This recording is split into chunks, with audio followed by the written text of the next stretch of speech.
Andrea Brillantes, napakaganda sa kanyang attire na kulay blue para sa SM Mall of Asia Head and Shoulder events.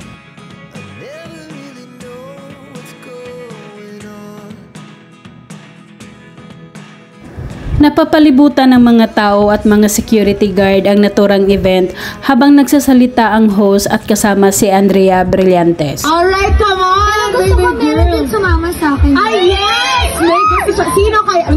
Patry muna natin siya para makita natin kung ano ba ang hair flip. Ipinakita ni Andrea kung paano ang tamang hawi ng kanyang mahabang buhok as ambassador ng Head and Shoulder. Anong klaseng hair flip? Pwede yung galing ka pa sa likod. Ganon. Okay. Meron din yung ganyan lang. Pasapel. Dalawang options. Doon muna tayo sa mas bongga.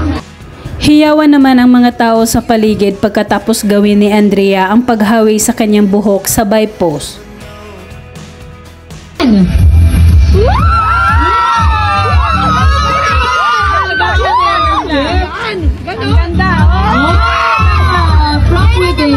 At hindi pa natapos ang kanyang head and shoulder walk, mula sa gilid pumagit na ito ala beauty queen na naglalakad.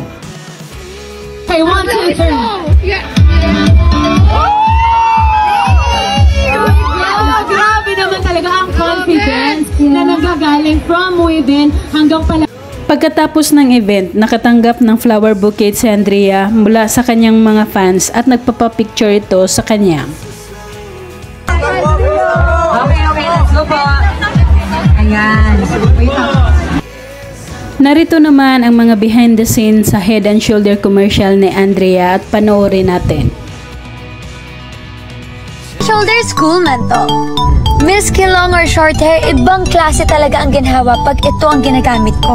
And it really helps provide the cool and fresh feeling that I need right